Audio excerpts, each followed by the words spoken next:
In the following year, its inception, the Crimson Dirks had more than tripled in size and now numbered 15. Tyra Bloodfire had found her blacksmith in the Imperial City, an orc named Yaktu. She had recruited cunning battle mages in the Breton twins, Erwin and Edward. And elsewhere she met Mishara, a street thief who had grown into a capable blade. There were the Wood Elf archers, Fathris and Elheal. One a hopeless romantic, the other cynical beyond his years. There was the Argonian Pale Eyes, a loyal and true soul, and the Red Guard, Baharia, a born leader of men. And lastly, she found her muscle in the orc warrior Ergnok, and in the Nords Skjold and Bjormund, their bodies as unbreakable as the ice of their ancestors. Although it had the makings of a full-fledged organization, rivaling that of any major guild, they had members pulling off jobs from Bruma to Dune, raiding warehouses and pillaging farms. With every crate added to their coffers, Tyra had hoped their influence could spider across the breadth of Tamriel, earning both fear and respect amongst those who plied their trade in the shadows. As bandits, however, they would rely first and foremost on the sacking of caravans. They would stalk the highways and thoroughfares for carriages full of goods and quickly relieve them of their belongings. For this task, the Khajiit Mishara found herself best suited. Her eyes were keen at identifying that heavy wagon from the spin of its wheels to the tracks carving through the dirt. She could spot a weary guard by the slump of its shoulders or the pace of his gait. Her eyes saw clearly even in the dead of night, while others were slaves to the light of their torches. And what she lacked in strength, the other bandits were willing to provide. On this night, however, their victims put up a little fight, their numbers comprised of monks and priests who were all too ready to unite with their makers. The wagon they plundered was destined for a temple, and its crates full of treasures that offered more tribute than gold. "Do you think Tyra would like this?" asked Mishara, popping her head out from behind the wagon, an amulet of Talos dangling from her ear.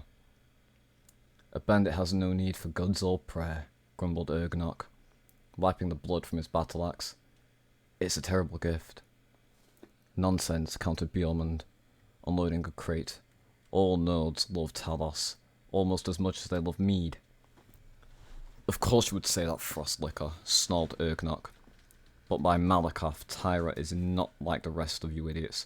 She has taste." If Tyra were like any other Nord, Ergnok would have never pledged her his axe. In his mind, the Nords were pale-faced, poetry-loving giants who ate with their fingers and drank from the horn. Tyra, however, did not think or feel or smell like the other Nords did. And more importantly, did not fight like them. She preferred the acrid bite of a Sujamma bottle to a snowback's honey drink, and despised poetry in all its forms. He surmised she might have been from Morrowind, but the orc was not the type to pry into another's business.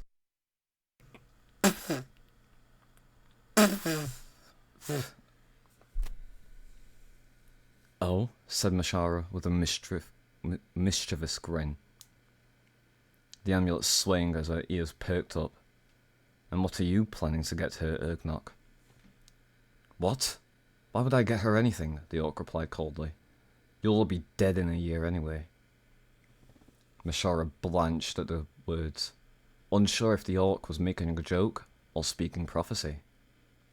While hardly a mage, Ergnok was known to dabble in dark magic, wearing his tribal scars and marks on his body, and totems of bone around his neck.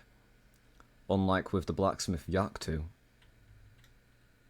his anger seemed to stem not from the hardened nature of his blood, but something deeper and personal, and it coloured every conversation they had.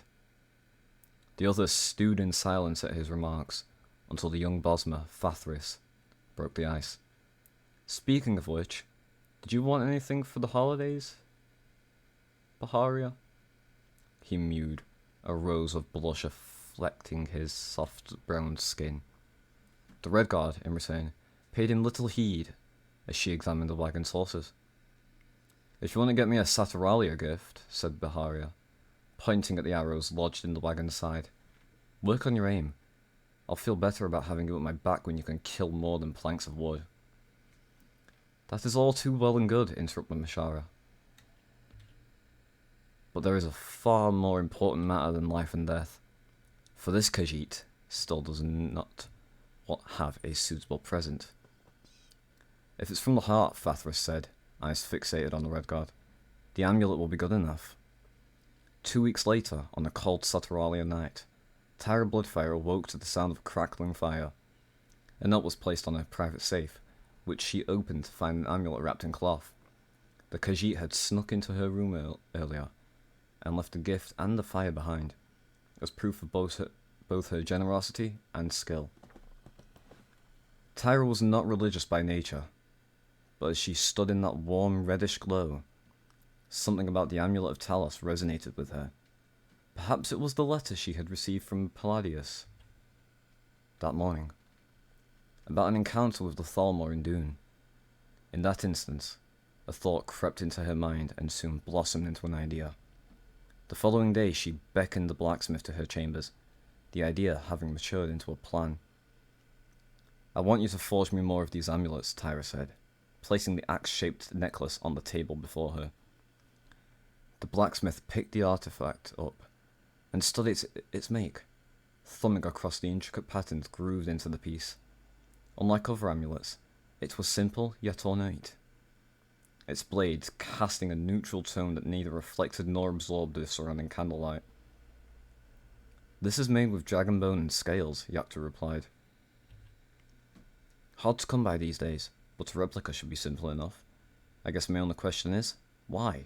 Seems odd for bandits to turn to the divines for help. Last week, there was a trade caravan travelling on the Silver Road, torched by Thalmor justiciars, Tyra said. Apparently they killed the merchant on suspicion of Talos worship. And it's not just here. I've gotten word from Palladius that the Thalmor are making an effort to eliminate everyone in possession of these amulets, whether it be men in the streets or wagon on the road. Wagons, replied Yaktu, like the ones we sack. Exactly. The amulets aren't armor or jewelry or tribute, said Tyra. They're a motive. We place one on every caravan we sack, and torch the wagons when we're done looting them. The guards blame the Thalmor, and we keep the spoils. Yaktu nodded and took her leave, mind set on forging the amulets. Tyra knew well enough that the smith didn't need the artifact with her, having already committed it to memory. The blacksmith's genius was different from the others, quiet, removed, and matched only by her insatiable work ethic. The amulets would be done by daybreak, and there was no need for this one to be included. Tyra returned the amulet to the safe, where she noticed another item nestled among the piles of gold and gems.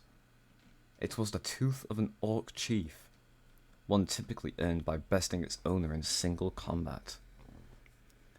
Tyra herself knew of one such orc, a son who had been forced to kill his father against his will.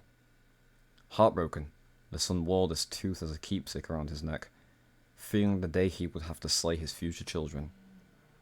Until one day, the son met a Nordan bandit, who became bloodkin of the tribe and challenged him to a duel. The bandit bested the orc in single combat, and recognizing the pain that haunted him, freed him from his duties as chief. She asked not for his tooth, but his blade when the time came. Yet it wasn't until after the Nord formed the Crimson Dirks that she returned to that orc and asked him to make good on his oath. Tyra smiled as she recalled the memory. She didn't know Ergnok had pulled the tooth, but it didn't surprise her in the least.